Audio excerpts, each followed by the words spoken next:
the assumption that an Israeli prime minister has to retreat in face of pressure by a second-term American president, by an American president, period, that he has to do that because it is the president and not Congress which is in charge of international relations and national security, has absolutely nothing to do with reality. In reality, second-term president, as evidenced by American history going back to George Washington, has always been much, much weaker than a first-term president.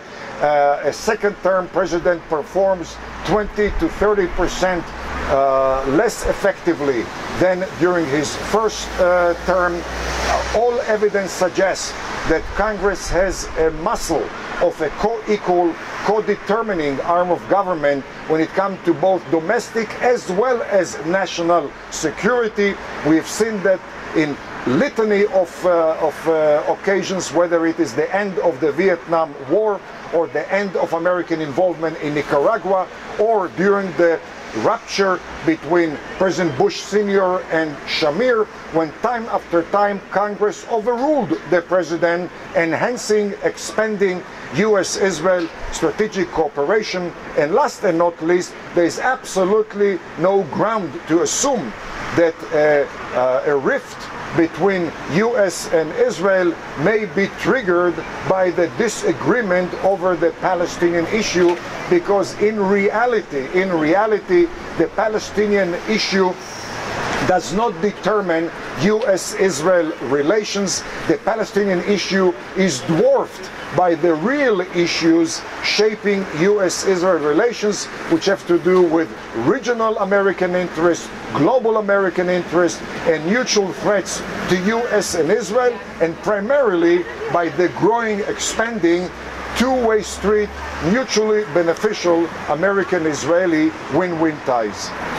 The Jewish people of Israel find themselves now in the throes of a struggle for our very existence here. Somehow we're going to have the strength to make it clear to everybody that a Palestinian state is not a solution. A Palestinian state is the gravest danger to this people. They continue to teach their children till this very day to hate. They are creating jihadists, and they are going to be next door to us here. We did not come back here in order to endanger another 6 million Jews. And therefore we have to remain strong, regardless of what they may say out there. We know the truth, and we have to make sure that this truth is heard by everybody. My name is Joseph Amiga. I'm in Yerushalayim. I am here with these wonderful people, and we're here because Judea and Samaria, the Shomron, which is commonly called the West Bank incorrectly, is actually, without question, a part of Israel under international law. If you read the documents starting before World War I and going until the 1948 Independence Day, you will see that clearly those territories are part of Israel. And the territories that were captured by Jordan in a surprise attack war did not default to Jordan legally. They were still part of Israel, only captured by Jordan. And when they returned to Israel after 1967, Six-Day War, they remained in title under legality of international law. My name is Milka Naveh. I'm from the Golan Heights and from the old city of Jerusalem. Both are under sovereignty of Israel, and it's about time we do it for Yud and Shomron too. As we say, better late than never. My name is Shifra Hoffman.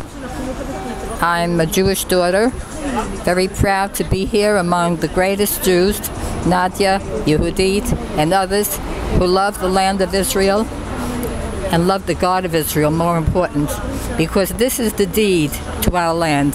What claim do we have to be in Eretz Israel without this? The Bible clearly elucidates, unto thy seed will I give this land forever. God Almighty, He's the owner of the land, and He is the creator of the world. And He deeded one country to the Jewish people, nobody else. And I want to say very clearly, I'm the head of the Victims of Arab Terror International, the first original organization for the Jewish victims. Whoever dreamed that after a Holocaust, after the Crusades, pogroms, Inquisitions, and the unspeakable final solution, that we would have to have a victims organization in our land, Eretz Israel. No, no, no, not 1 inch dare we give up. We claim this land, this is our land. My name is Emanuel Korczak. I made Aliyah from Sweden, and now I live in Jerusalem, the city that has been ours for 3,000 years.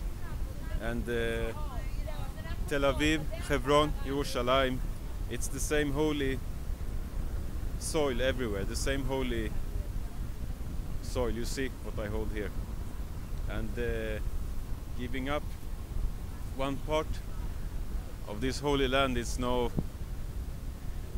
it's just not justified. Then we have to give up everything.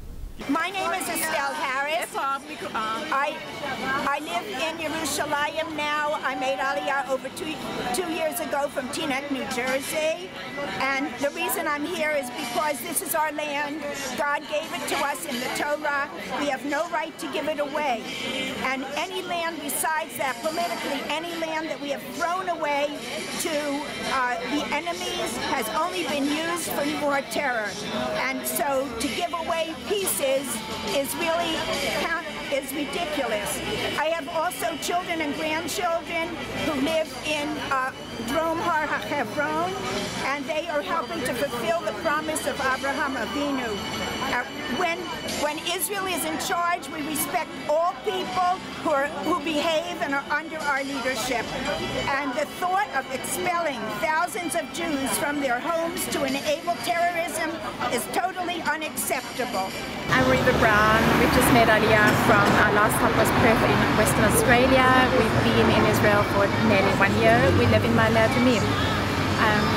I've come here today because I feel very passionately about the land, that the land really belongs to the Jewish people, and I'm very heart sore every time we're traveling home to Ma'ale Adumim, that we have these ghost towns of these villages, this sprawling Arab. I don't know, I feel like the land is really being stolen away from us, from under our noses, and it has really, and we don't actually know what really is going on. And so that's it, just feeling very strongly and passionately and about where we are and and our mission and what we have to do as a Jewish people as a whole. Jack Ross from Western New York. So, one thing I know, having lived most of my life in the United States, is that you can't have two warring families living in the same house. Somebody has to leave. Okay, we try to live as Jews peacefully with our Arab brothers here in Israel, and it hasn't worked. All they want to do is kill us, and all we want to do is have peace with them. So under the circumstances, they really need to understand that if they can't live in peace, then they're going to have to go. And I would rather see the Arabs be disengaged from Israel than have another Jew disengaged from his home in Israel. And I mean Israel from the Jordan River to the Mediterranean Sea, from Syria all the way to the Sinai in Egypt. Every time we give up something, it sounds as though we don't believe that it belongs to us, when we know that it does. We have historical and legal rights, and that has to be stated to the whole world. No giving up anything. Israel has we already were partitioned with Jordan. No more partitions. No more partitions. With a light of democracy in an area, in a region that is infested with terrorism and radicalism. No more. My name is Uri, and I've been here for 31 years. What we know is one thing. Bibi is sitting over here, he's listening, but he's not listening. And in the end, he's going to do whatever he wants. We have an invisible left that we're fighting against. Hoshim benevelim kamohem. What are we going to do? We have to keep up all of these efforts, but also keep in mind that it's probably going to get worse before it gets better. And you have to be ready for these days ahead when we're going to have to stand up and give up many of our rights just because the government is going to do what they want to do. And I would encourage Nadia and Yehudit and all the people in this group and all of them, I would encourage them to do exactly what they said in the beginning, even earlier this year. But Tisha B'Av this year, we're all going to La'alot El Harabayt and have our voices be heard. My name is Jeff Dalby. I'm the director of the Israel Office for the Zionist Organization of America. We have a campaign running currently called Basis Chuki, or in English, Legal Grounds. This campaign, if it is successful, will lead to Ribonut. It will lead to sovereignty in Yehuda v'Shomron. Why? It is based on our international legal rights. It is based on legal grounds, if you get the double entendre there. And it has become obvious because we have seen a spike in terrorism in Yehuda v'Shomron. The only way to limit that is to control the area. The only way to control the area is through Ribonut. It is only through sovereignty that we will be able to control the area. My name is Adi Marcus, and I live in Arnona, young Arnona. I've only been here for 4.5 years, newly married. And I want to say to the Prime Minister, on behalf of, I came from America, it was born and raised there. And I want to say this, that it saddens me that it's going to take going to the point of giving away sovereignty of Judea and Samaria and having bombs fall over here, rockets fall here, scud here in Jerusalem before they wake up. And also I want to say to the women here, for their children, because this is supposed to be the women speaking out for other women. I'm here now, all my children aren't here, but the husband I married has children, and he will have children, and I will have grandchildren. And I care what happens to them. I care that bombs might fall on them one day. It shouldn't take to the place where the left, women of the left wake up and have rockets, scud rockets falling on this place and on their children before they start to speak. They need to start speaking before that time comes. Shmi, Bluma Grafstein. 3 months ago, my husband and I completed a dream. We've made Aliyah from Toronto, Canada. Is that the government here should hear us, should hear the women in green, that this mission is a serious, a vital, a necessary mission. This is our land. We must keep our land.